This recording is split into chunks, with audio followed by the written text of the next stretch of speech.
Buenos días, encantado de estar con la juventud, que realmente mi espacio donde me siento como pez en el agua es la juventud. Yo provengo del mundo universitario. De pronto me llamaron para una conscripción cívica. Total, ya van a ser 8 años de conscripción. Cuando en enero de 2007 el presidente Correa me invitó a que formara parte de su equipo de gobierno. Por supuesto, cuando comenzaban a cristalizarse sueños que siempre los cultivé, no podía dejar pasar aquella oportunidad. Pero debo reconocer que ningún ministerio equipara al mundo universitario. Ese es un mundo hermoso. Creo que es el mejor oficio y a uno le pagan para aprender con ustedes, para aprender con la juventud. No existe otro espacio donde uno pueda aprender tanto, sobre todo de la vida.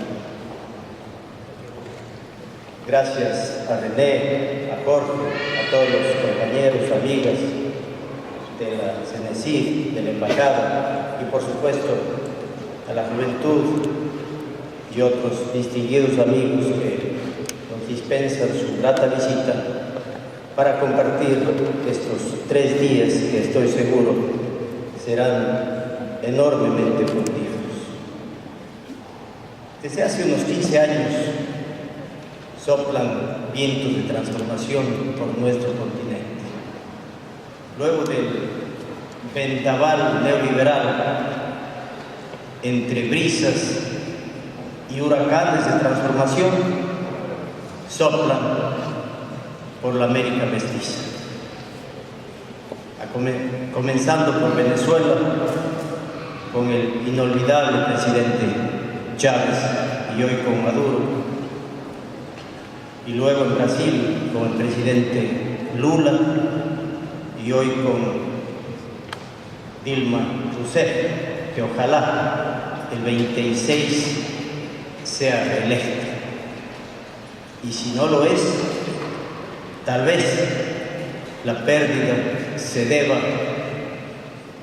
a que debería aumentar un poquito los decibeles de la transformación, girar un poquito más a la izquierda, mirando desde lejos. Creo que ese es un problema en Brasil, amén de ciertos temas que tienen que ver con la ética. Lastimosamente la ética no es patrimonio de ninguna ideología. De todo hay en la viña del Señor. En la Argentina, del presidente Kirchner y de doña Cristina, la Bolivia de Evo Morales, que acaba de ratificar un contundente triunfo, y decía Evo Morales, ahora ya no tenemos solamente media luna, ahora tenemos luna llena, luna entera. ¡Qué maravilla!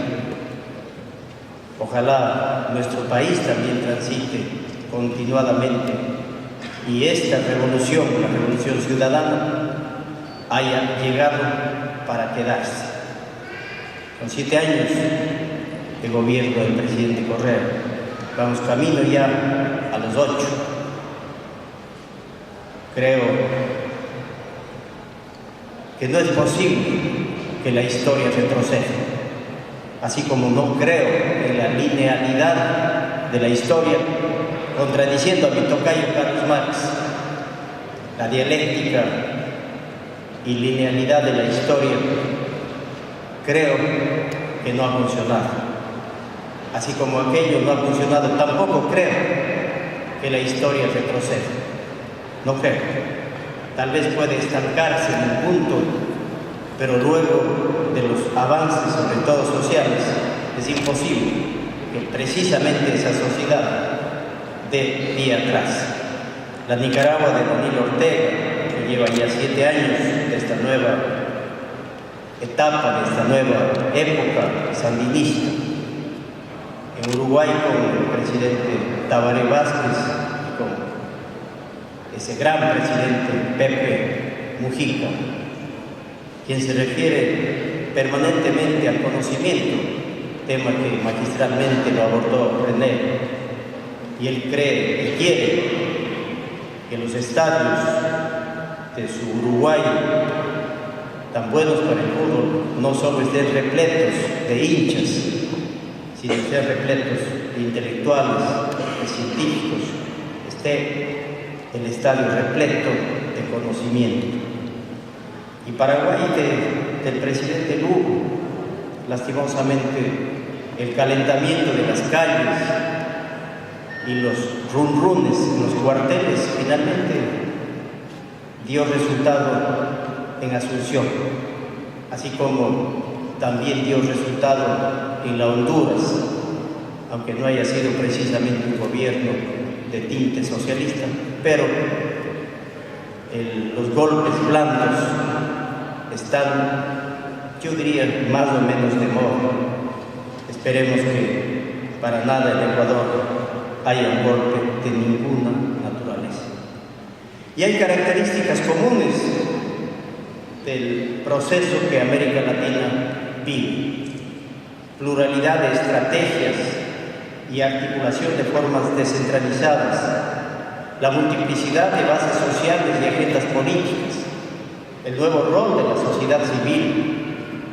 La sociedad civil se está politizando y eso es bueno, porque vivíamos en la era neoliberal la extremada politización de las élites y la despolitización de la sociedad civil.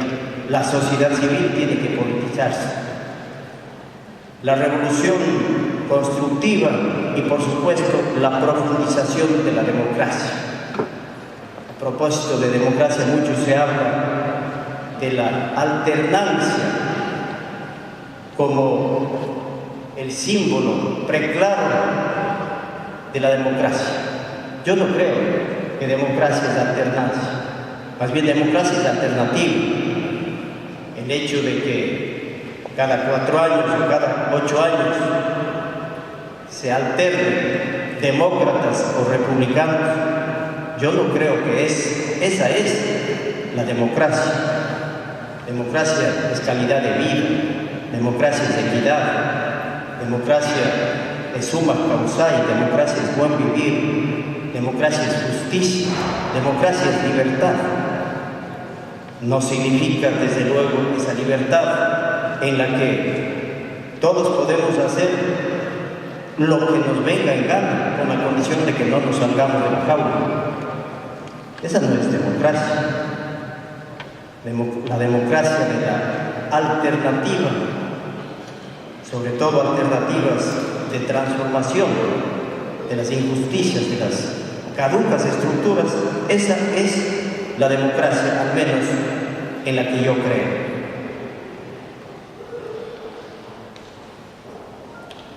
Las revoluciones que están madurando en América Latina son revoluciones pacíficas y son aquellas precisamente en las que yo siempre creí.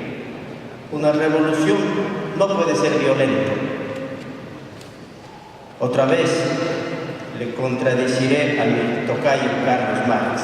Él no creía en la revolución pacífica, él creía en la revolución violenta, que la burguesía engendrará a su propio destructor, a la clase obrera, al proletariado. Pero sinceramente, excepto, y desde luego esto ocurrió antes que Marx dijera aquello con la Comuna de París, no ha habido todavía una revolución llevada adelante por el proletariado, por la clase obrera, como sujeto histórico de la transformación. Se trata de buscar un mecanismo que permita hacer huesos maduros de los procesos transformadores. El poder tiene que radicar en el pueblo. Eso también, por supuesto, que es democracia. Desde luego, el poder participativo, no solamente el poder del voto, no solamente el poder electoral. La democracia participativa, aquella en la que el pueblo se labra su propio destino, a través de formas organizativas descentralizadas, a través de multiplicidad de bases sociales y de agendas políticas, con un nuevo rol de la sociedad civil, con profundas transformaciones, más que reformas, profundas transformaciones y desde luego con una auténtica profundización de la democracia. Se trata de construir un Estado integral, de financiar un gasto público redistribuidor y desde luego de construir un sistema tributario basado en la capacidad de pago. A propósito de transformaciones en la cultura y en la estructura tributaria, en los 7 años de gobierno del presidente Correa pudimos prácticamente triplicar la recaudación tributaria, pasando de algo más de 4.000 millones de dólares a cerca de 13.000 millones de dólares. Y recién hacíamos cuentas de por qué ha subido la recaudación tanto. La conclusión es que el 91%, y no lo hice yo, el 91% se explica por la gestión, por el mejoramiento de la cultura tributaria. En buen orden. Y claro, por todo lado, lo que el presidente llama la restauración conservadora, yo la llamo la nostalgia neoliberal, andan tratando de convencer que nuestro gobierno se ha pasado la vida semana tras semana creando o aumentando impuestos. Eso no es verdad, no le hace bien al país, asusta a la inversión extranjera, asusta. Guillermo Lasso le escucho cada vez que es Estado controlador y que crea un impuesto semanal. Me parece sinceramente una barbaridad.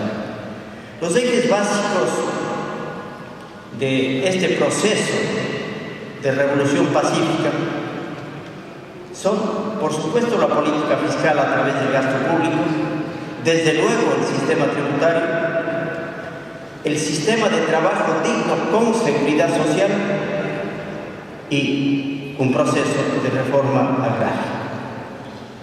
La reforma agraria, y no precisamente en términos de minifundización de la propiedad, porque si bien hay una alta concentración de la propiedad agrícola, pero también hay una extremada atomización en el otro extremo. Yo pensaría en la reforma agraria a la inversa. Se hicieron retazos la propiedad agrícola, ahora hay que asociarlos productivamente y apoyarlos tecnológica y crediticiamente. Asistencia técnica y crédito oportuno y barato es lo que le hace falta a la economía campesina en nuestro país. Y el tema del trabajo digno, ningún gobierno como el nuestro ha hecho tanto por los trabajadores, pero no es que ya se ha hecho todo, aún falta y falta bastante. Precisamente estamos en un momento de contradicción política fuerte en el país respecto a lo que podría ser el nuevo Código Orgánico del Trabajo. Lastimosamente, la incomprensión de cierta dirigencia sindical que orquesta a la oposición conservadora impide que haya un diálogo serio, reflexivo, constructivo. Esperemos que aquello cambie y que de verdad este gobierno deje, entre otros de sus legados, un nuevo Código del Trabajo. Hay que dejar atrás el modelo neoliberal. Y miren cómo en los hechos, si solamente nos referimos al artículo 290, numeral 5 de nuestra Constitución, y comparamos con lo que dice el 135, numeral 3 de la Constitución española, La Española dice: los créditos para satisfacer los intereses y el capital de la deuda pública de las administraciones se entenderán siempre incluidos en el estado de gastos de sus presupuestos y su pago gozará de prioridad absoluta. Es decir, la deuda antes que la vida. La Constitución nuestra dice, en cambio, se procederá a la impugnación de las deudas públicas que se declaren ilegítimas por organismo competente. En caso de ilegalidad declarada, se ejercerá el derecho de repetición. Nuestra Constitución dice, en cambio, la vida antes que la deuda. Y si es que comparamos la Constitución del 98 con la del 2008 en la parte tributaria, la vigente dice que el régimen tributario se regirá por los principios de generalidad, progresividad, eficiencia, simplicidad administrativa y retroactividad, equidad, transparencia, suficiencia recaudatoria. La del 98, la que se aprobó en Sangolquí, presidida por el doctor Osvaldo Hurtado, a propósito, solo habla de igualdad, proporcionalidad y generalidad. Noten la enorme diferencia entre el sistema tributario que consagró la Constitución neoliberal y la Constitución de Montecristi, que consagra el modelo de economía social y solidaria que sustituye al modelo de economía social de mercado, léase economía neoliberal. Primero el ser humano, primero la vida antes que la deuda. Y miren qué ha pasado en estos años. A partir de nuestro gobierno, el servicio de la deuda externa ha bajado sistemáticamente. Hoy, apenas el 3%, un poco menos inclusive, del PIB se destina al servicio de la deuda. Habíamos llegado en el pasado al 40% de porcentaje, en tanto que el gasto social en el año 2002 apenas era del 16%, hoy es del orden del 40%, y en términos del PIB, el gasto social en aquel entonces, en la era neoliberal, no era más que el 3%, y hoy alcanza al 10%, más que se ha triplicado la inversión social. Y precisamente esa inversión social, el gasto en conocimiento, en educación, en formación para la vida, en salud. Seguramente llegaremos a los 10.000 becarios. En el pasado, durante todos los años de todos los gobiernos que antecedieron al nuestro, el número de becarios no suma 500, mientras que ahora tenemos ya cerca de 10.000 becarios. Y sin duda, la mejor inversión que una sociedad puede hacer es invertir en educación. La canasta básica en el gobierno del doctor Baguá en el 2000 apenas estaba cubierta en el 45%, menos la mitad. Para el año 2014 la cobertura ya llega al 100%. Y es que de manera innovadora se incorporó en la práctica el concepto de salario digno. Incluso se dice: ninguna empresa podrá declarar utilidades mientras no haya pagado a todos sus trabajadores el salario digno. La población afiliada a la Seguridad Social, del 26% en el 2007, hemos llegado al 43% en el 2013. Ojalá, como la Constitución manda, lleguemos en un momento al 100%. Nos falta más de la mitad todavía. El camino es largo por recorrer.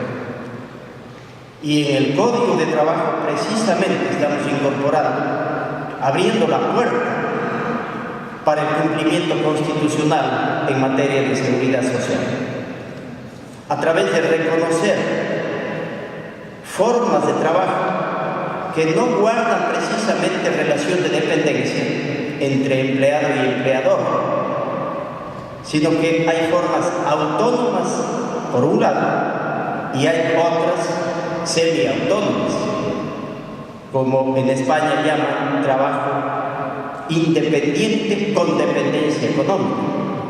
Pero lo que estamos ahí, decía, abriendo las puertas para la seguridad social, es la obligación de que alguien debe velar por la seguridad social de todos los trabajadores. En el caso de trabajadores autónomos, el mismo y parcialmente el Estado.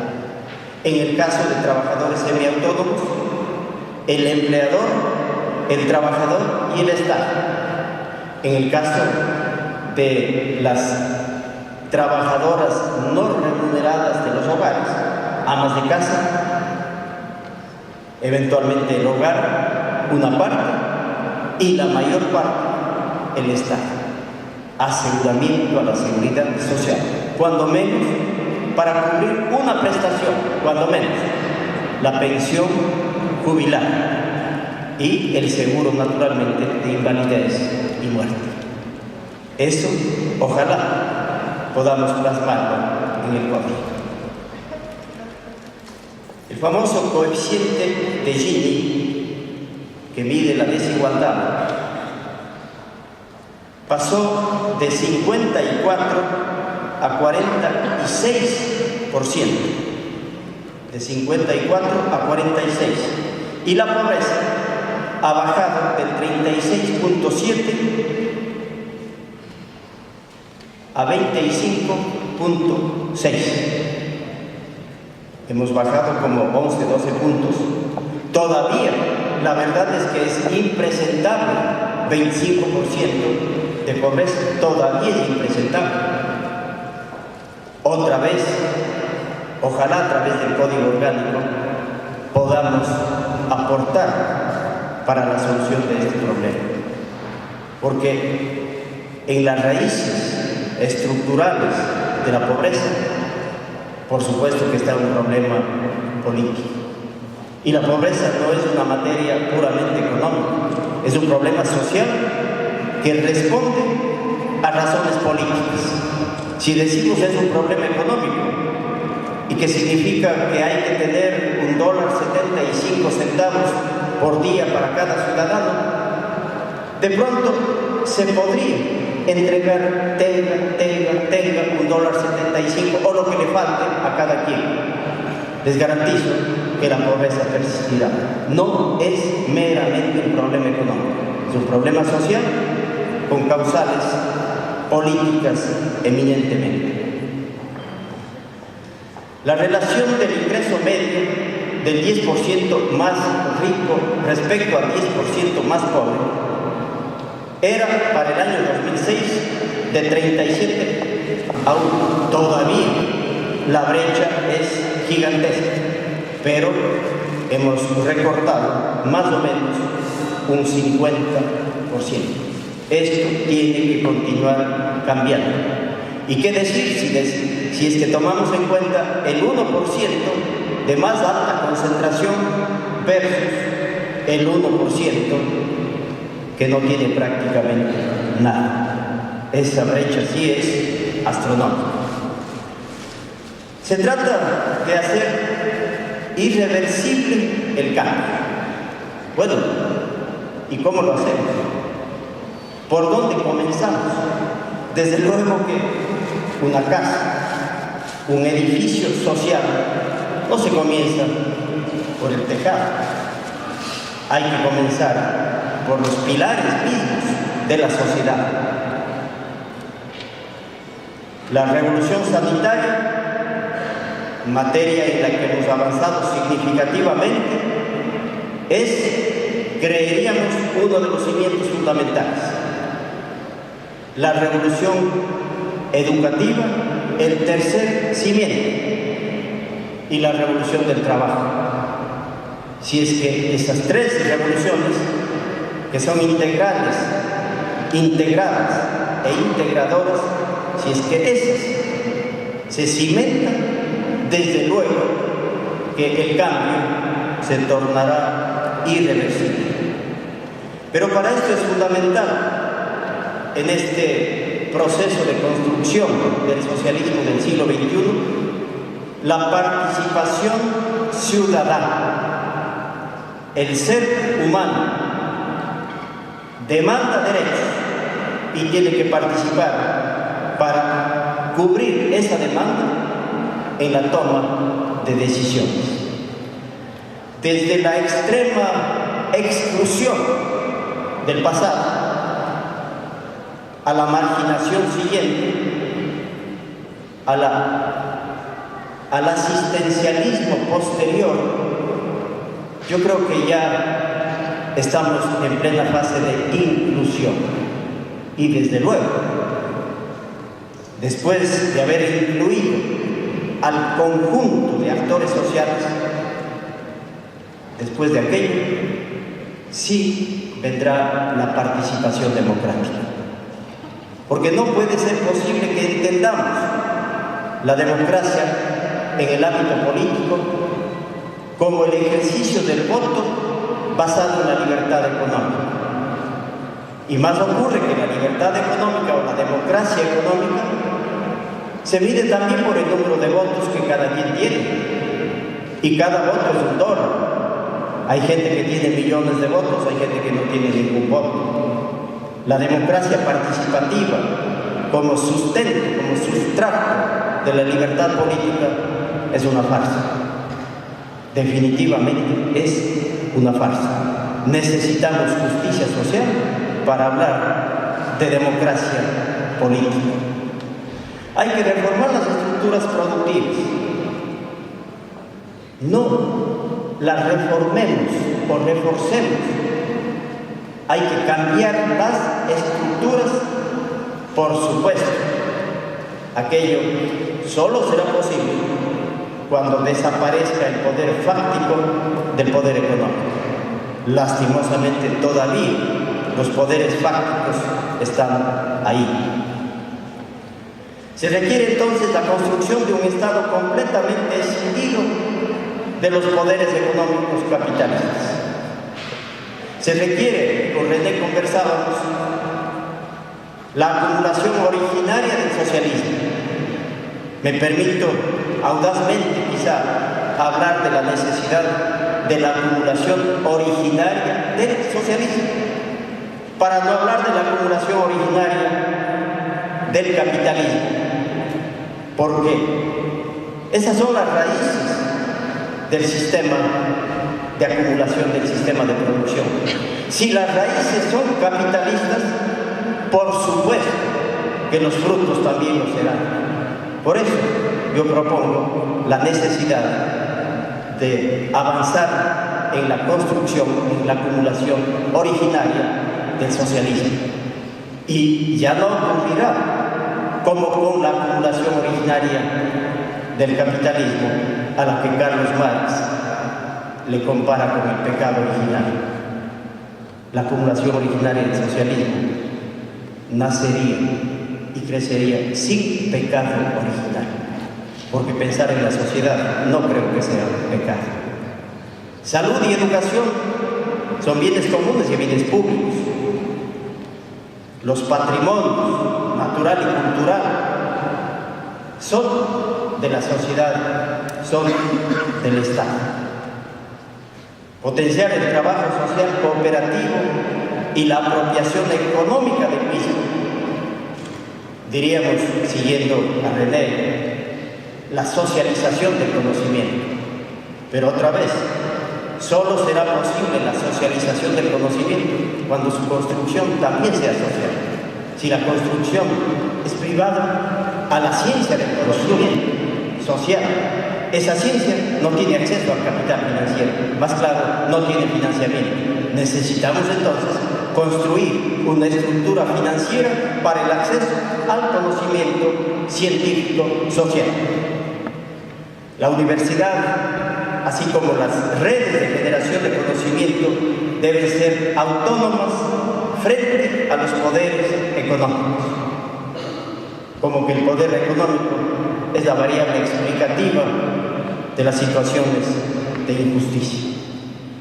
La región del sur tiene la obligatoriedad de construir una nueva arquitectura financiera y de dirimir los conflictos internacionales. En este campo estamos avanzando muy importantemente a través de una nueva organización política sobre todo, pero ojalá también económica, social, financiera del sur. El sur por el sur, desde el sur y para el sur. Como en la universidad decíamos, el pueblo unido jamás será vencido. Yo creería que el sur unido jamás será vencido. Lastimosamente, todavía no estamos unidos. La investigación debe ser orientada al florecimiento de sus capacidades. Construir un patrón de acumulación bioético sostenible ambientalmente e intergeneracionalmente. Tal y como, en este sentido precisamente, René Ramírez, en su libro, lo sistematiza de manera espectacular, diría. De ahí he tomado algunas de las ideas, por supuesto. Es tiempo para el florecimiento. No es tiempo para la decisión del mundo del trabajo, del mundo de la vida. Nosotros estamos convencidos que el derecho al trabajo es un derecho humano tan importante como el derecho a la vida misma. Vida sin trabajo yo no creo que sea vida. El derecho al trabajo es un derecho humano fundamental. Asumiremos los riesgos. Lo que siempre ha sido, no siempre será necesariamente para siempre, nos diría Roberto Goyset. Dicho esta parte, que es de una ponencia que preparé para la Escuela de Formación Política de Alianza País, titulada Neoliberalismo, Capitalismo y Socialismo. Quisiera referirme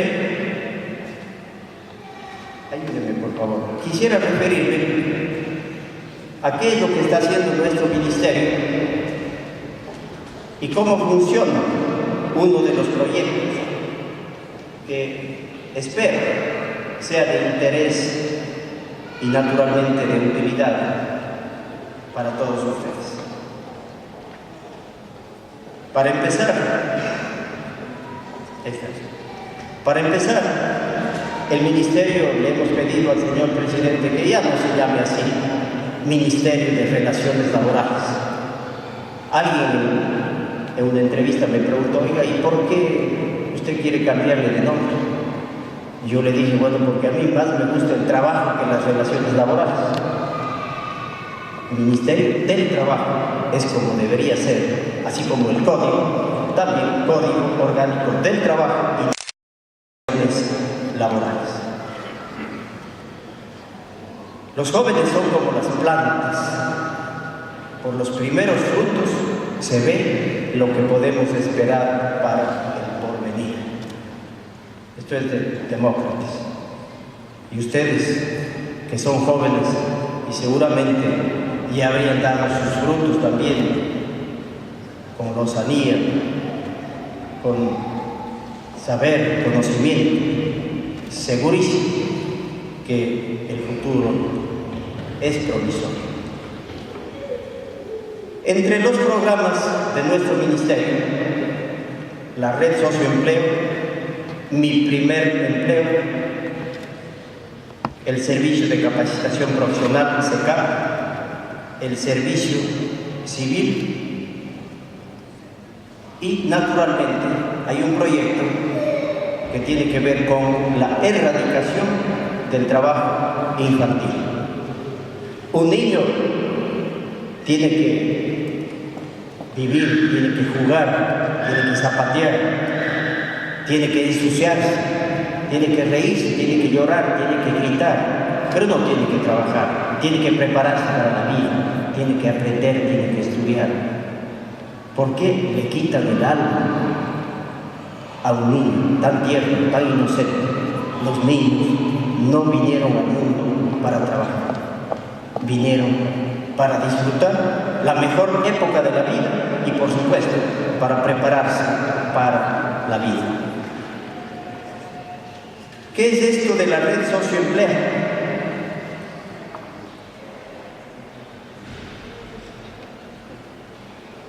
¿Cuál es su objetivo?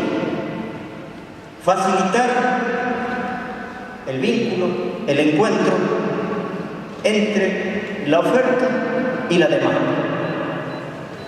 Prefiero no hablar del mercado de trabajo, prefiero hablar del sistema de trabajo y no hablar de mercado porque el trabajo no es mercancía. Así como no podemos hablar de capital humano, tampoco de la mercancía trabajo.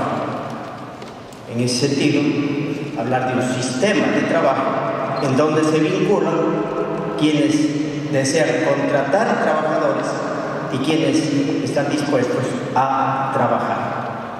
¿Cómo acceder a los servicios?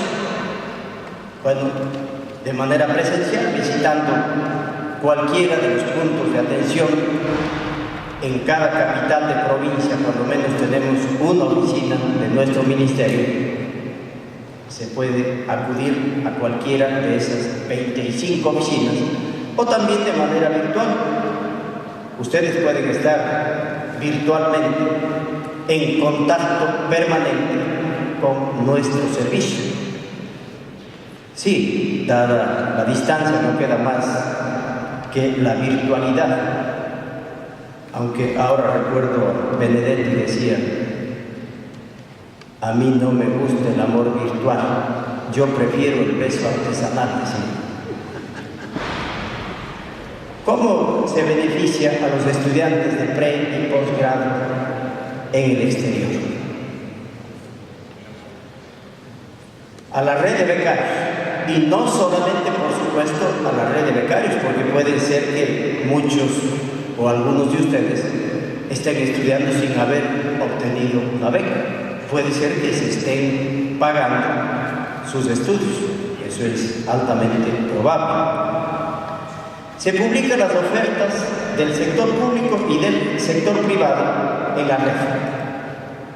Se puede aplicar a vacantes para los concursos de méritos y oposición y a contratos ocasionales del sector público con un simple clic. Igualmente, se puede hacer a través de las redes sociales, que se están proliferando tanto, y sería otra vía para acceder a la red socioempleo. Se puede acudir a una oficina a nivel nacional y obtener una atención, espero que eficiente y sobre todo con calidez, como siempre exige nuestro presidente. Calidad y calidez. Lastimosamente, la burocracia no conoce mucho de calidez sobre todo. El esfuerzo para superar los problemas burocráticos es enorme, pero todavía hay problemas, La formación gratuita en base a competencias blandas y competencias técnicas, programas de capacitación en alianza con empresas públicas y privadas, el asesoramiento, preparación y capacitación en función de las competencias del candidato. Por ejemplo, el uso de la plataforma de la red socioempleo, la correcta presentación de la hoja de vida, consejos para acudir a una entrevista. A veces se queda solo por haber presentado mal la hoja de vida. se puede perder la oportunidad de un trabajo. Aunque de paso también quisiera decirles que el sistema educativo ecuatoriano debe cambiar en términos de que sí, hay que formar a la niñez y a la juventud para la vida, pero no solamente con la mentalidad de ser empleado, o público o privado. Debemos cambiar la visión hacia la formación para el emprendimiento. Y dejar de preguntarle al compañero de lado, oye, ¿vas a trabajar en el sector público o en el sector privado? La pregunta debería ser, ¿en qué vas a emprender? ¿En el comercio, en la industria, en la agricultura, en la informática? ¿En qué vas tú a emprender? De las 3 obligaciones que debemos cumplir en nuestro paso por este mundo, habría que agregar una cuarta. Bueno, siempre se ha dicho escribir un libro, sembrar un árbol, tener un hijo. La cuarta, generar un puesto de trabajo digno, aunque sea el de uno mismo. Imagínense, utópicamente, si todos fuéramos capaces de generar un puesto de trabajo, el desempleo sería 0 redondo. No habría desempleo. Y los economistas y los gobiernos y todos deberíamos hablar de plena ocupación del trabajo, es decir, del pleno empleo en términos de los neoclásicos. Y ellos sí creían en el pleno empleo, pero vía flexibilización salarial. Si es que hay desempleo, caen los salarios y se garantiza el pleno empleo. No a través de ese mecanismo salarial flexible debemos retomar el pleno empleo. Bueno, Keynes vendría después y dijo, no hay la flexibilización de los salarios, sobre todo abajo. Es imposible que caigan los salarios. Bueno, sí caen a través de la devaluación o a través de la inflación. Permanentemente los salarios decaen. Precisamente Grecia y otros países de este continente, hacia el occidente, no pueden resolver su problema de crisis por la imposibilidad de aplicar alguna medida de política monetaria o cambiaria, sobre todo cambiaria. La devaluación monetaria deprime automáticamente los salarios y la economía se vuelve más competitiva respecto al mundo. Y con esto, al menos a corto plazo, se superan las inestabilidades y los desbalances, sobre todo externos. Pero Grecia, como depende del euro, no lo puede hacer y ha tenido Grecia, Italia, España más bien que optar por lo que Ignacio Ramonet llama los golpes de Estado financieros. Golpe de Estado financiero, es decir, que la banca asuma la conducción del Estado. ¿Qué vacantes encuentro en la red socioempleo? Bueno, hay contratos ocasionales, públicos y privados, y existe también concursos de méritos y oposición. No voy a detenerme ciertamente en los pasos para aplicar a un contrato ocasional. Ustedes acceden y el propio sistema les va conduciendo a todo lo que tienen que hacer. Hay un buscador de empleo, introducen para ingresar el número de cédula o el RUC, si fuera del caso, para empleos de empresa, y con eso van adentrándose en la red. El porcentaje de ingreso de la hoja de vida también le va dando, y si es que no está todo, todavía no podría acceder a los beneficios de la red. Tiene que incorporar toda la información.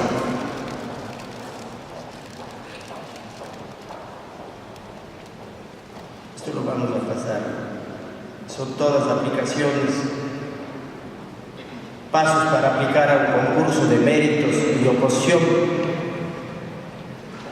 ¿Saben que debo reconocer un problema? Cuando asumí el 13 de marzo el ministerio, encontré algunas novedades preocupantes. El reglamento de concursos de oposición y méritos establecía 154 días hábiles, lo que daba más o menos 210, 220 días laborables, de lunes a sábado, para cerrar un concurso. 8 meses. 8 meses para un concurso de oposición y méritos es todo el tiempo del mundo. Y así, por supuesto, no podían continuar. Y si es que sale a tiempo, duraba aquello. Si es que sale a tiempo. Si demora como habitualmente venía ocurriendo, pues tardaba 2, 16, 18, 20 meses un concurso. Y aquí están algunos colegas que saben que aquello ocurría. En el servicio de rentas internas, cuando el concurso lo manejábamos por nuestra propia cuenta y riesgo, estaba en un promedio entre 30 y 35 días calendario. Eso nos tardábamos en el servicio de rentas internas. Hasta que llega el Instituto Nacional de la Meritocracia y se cambia la norma, y en el SRI comenzamos a tardarnos 8 meses, precisamente. No podía continuar esta situación. Yo había sugerido al señor presidente, finalmente ayer se firmó el decreto, yo lo venía pidiendo hace algún tiempo, hace 4 meses. El Instituto Nacional de la Meritocracia solamente hará un control ex post, aleatoriamente. Y por lo tanto, su presencia no significa ni un segundo de demora en los procesos. Los procesos tienen que llevarlos las unidades de talento humano de cada institución.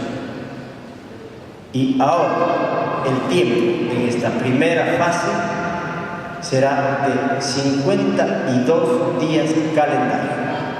52 días calendario, es decir, unos 40 días laborables. Hasta que el año entrante, cuando tengamos en marzo y mayo las pruebas psicotécnicas y las psicométricas, ahí podríamos demorarnos no más de 15 días. Esto el año entrante. Y la norma es que además tenía tremenda confusión, porque el reglamento y la ley hablan de concurso de oposición y méritos, y la Constitución también habla de que al servicio público solo se accede a través de concursos de oposición y méritos. La norma entendía que la oposición es el espacio que se abre para que la ciudadanía impugne la participación de A o B personas.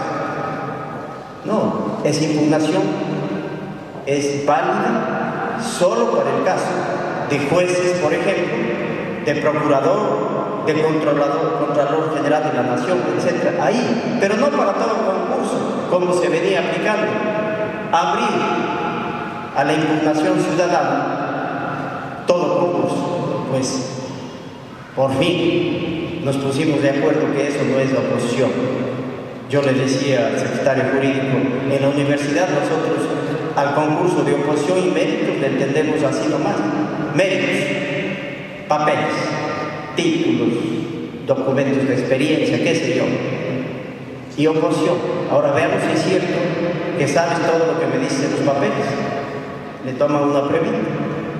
Pero no es que se abre a la impugnación ciudadana. Así como en el ministerio también, el año pasado nos habrían visitado un poco más de 5 millones de personas, pudiendo repetirse la persona, ciertamente. Es decir, pudieron ser 1 millón de personas que fueron 5 veces cada uno. 5 millones nos visitaron en las 25 oficinas del país para comprar especies valoradas de nepotismo, de habilitado para trabajar, de no pluriempleo, etc., para suscribir un acta de finiquito, para suscribir un contrato de trabajo, etc.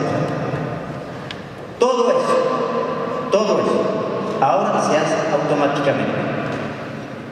Y 5 millones de personas dejarán de visitarnos en nuestras oficinas. Saquen el costo de oportunidad, el costo social, el costo económico, el costo ambiental de 5 millones de personas que no necesitan ir a ver a veces malas caras de algún burócrata. Estamos de verdad transformando de manera importante un contrato. Ahora se suscribe simplemente a través de la red. Virtualmente se registra el contrato y se acabó. Internamente nosotros obviamente que revisamos, y si es que algo está mal, le llamamos para que se rectifique. Del control que hemos realizado, generalmente los contratos están bien, no adolecen de ilegalidades. Pero no quiere decir que el momento que ya subió a la base nuestra ya está legalizado. No.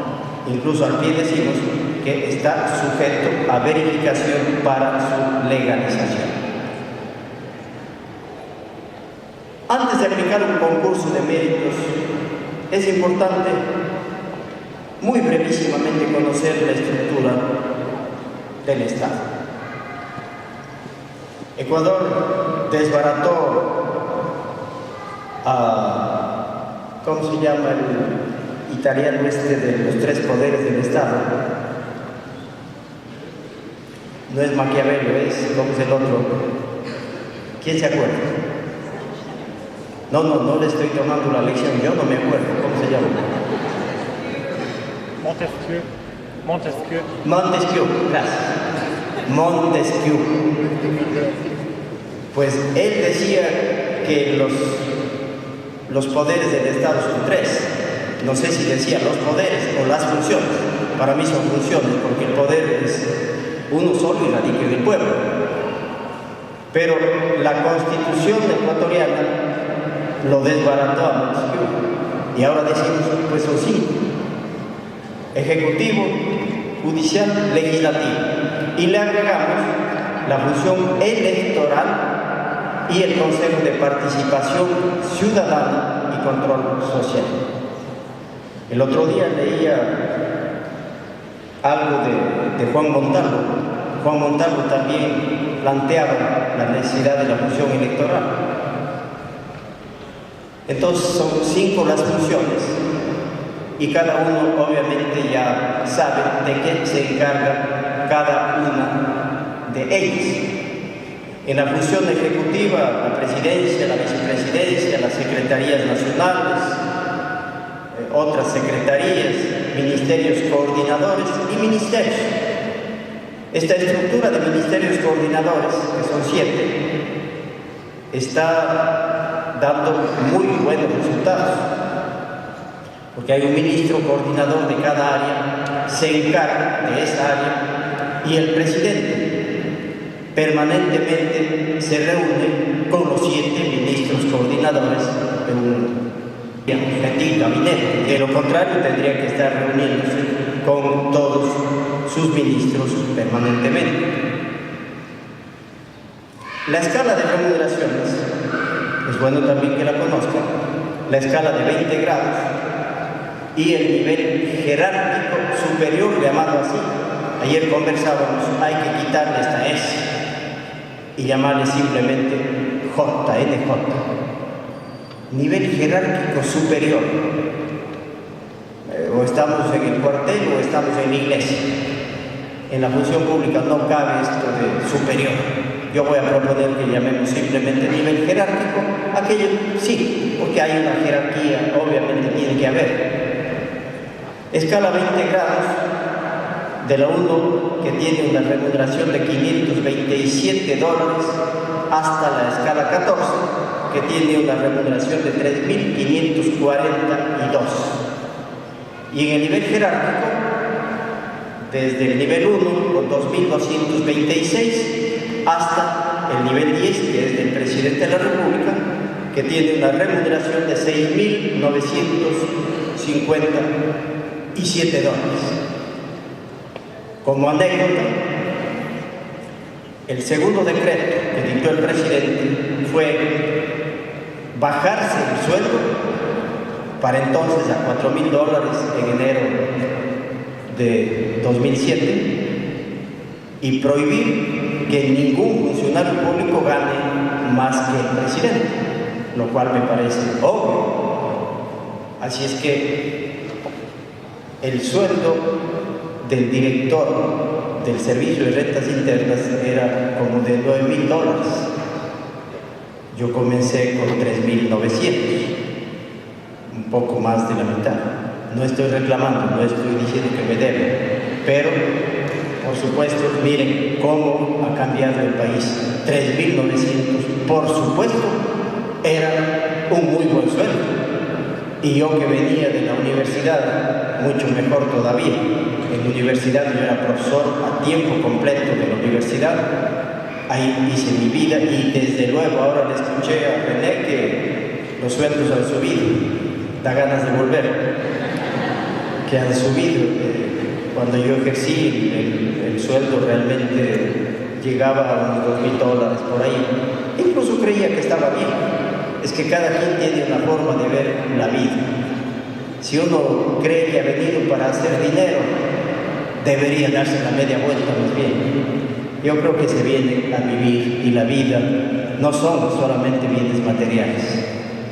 Hay gente que tiene su canasto repleto de bienes materiales, pero canasto vacío de bienes espirituales. Yo creo que los bienes espirituales hacen mucha falta en la vida.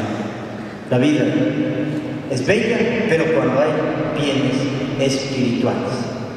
Cuando teniendo mucho se cree tener poco, no le deseo al peor enemigo aquello.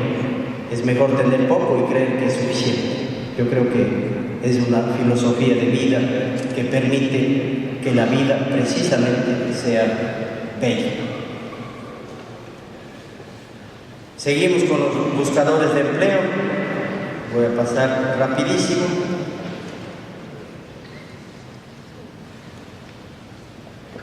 Aquí, por ejemplo, se tiene ya un caso práctico.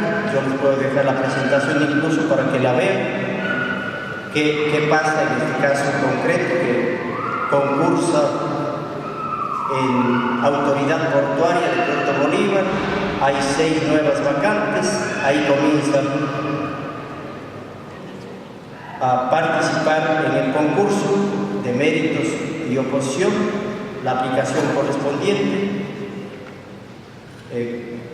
los temas de capacitación, de experiencia, de instrucción formal.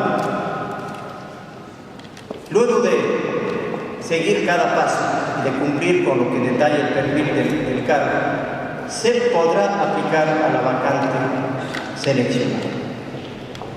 El proceso de entrega de documentos, pruebas y entrevistas estará a cargo de la unidad de talento humano. Por ahora solo se entrega virtualmente toda la información y ya los papeles como tales se entregarán en la parte final del proceso.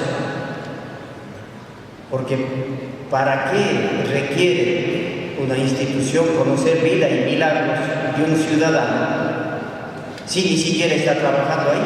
Es bueno cuando esté ya trabajando que ahí presente la documentación correspondiente. Y esas especies valoradas que se exigían, ya no pedimos ninguna de aquellas. Imagínense, una decía estar habilitado para el ejercicio de una función pública. ¿Y qué significa? Si alguna vez vendió su renuncia, queda ahí registrado y no puede ejercer a menos que devuelva el dinero que recibió. Pero ¿qué decimos ahora? Acceda directamente a la página de ese ministerio, a la que tenemos en nuestro país. Claro que está cambiando en nuestro país bastante, pero esa es la ventaja competitiva de ustedes, que tienen mejor nivel académico, y en la prueba de oposición es en donde se ve quién es quién. Tienen consecuentemente esa ventaja. Por otro lado, estamos permitiendo, sugiriendo, no podríamos legislar norma positiva, que para los contratos ocasionales y nombramientos de libre designación y remoción se privilegie a quienes tienen formación en el exterior. No podríamos poner ciertamente en la norma, porque sería eventualmente un acto discriminatorio, porque discriminatorio contra los que no estudiaron en el exterior. Por eso, a los ministros, y tampoco a través de un oficio o algo por el estilo, sino verbalmente, recomendar que quienes estudiaron en el exterior, y sobre todo, aquí otro discrimen positivo, los becarios, porque la sociedad está gastando en ese becario y la sociedad tiene que recuperar su gasto. Hay un gasto social, tiene que haber un beneficio social. El beneficio social se obtendrá cuando trabaja aquel que fue becario.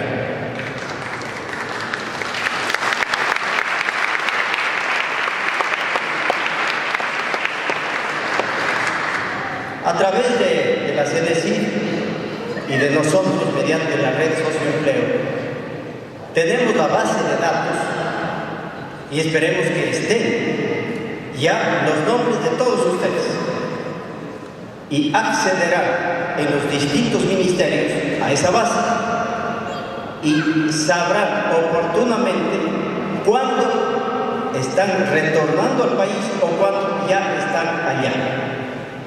Y creo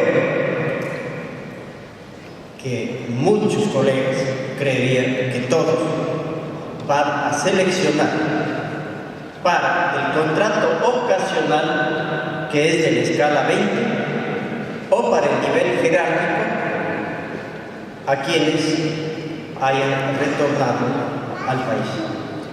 Porque sin duda que es importantísimo que cada becario regrese con su palanqueta bajo el brazo. Y la palanqueta bajo el brazo es el conocimiento y el trabajo listo. Eso es importantísimo. Yo creo que a través de nuestro ministerio y por supuesto con la CNCIF, con René, estamos absolutamente comprometidos, militantemente comprometidos con ustedes. Deseo que aprovechen. Pocos tienen la oportunidad de prepararse también para la vida. Aprovechen, disfruten. Seguro que tienen tiempo para estudiar y bastante, y tiempo también para disfrutar de la vida. El estudio mismo y es un disfrute, pero una que otra canita al aire seguramente habrá la posibilidad de que lo hagan. Porque si habríamos venido a esta vida como Jorge Jurado solo a estudiar, tampoco. Yo creo que hay tiempo para todo. Uno de los artes, una de las habilidades mejores para un ser humano es saber distribuir su tiempo. Si es que uno sabe distribuir el tiempo, créanse, hay tiempo para todo.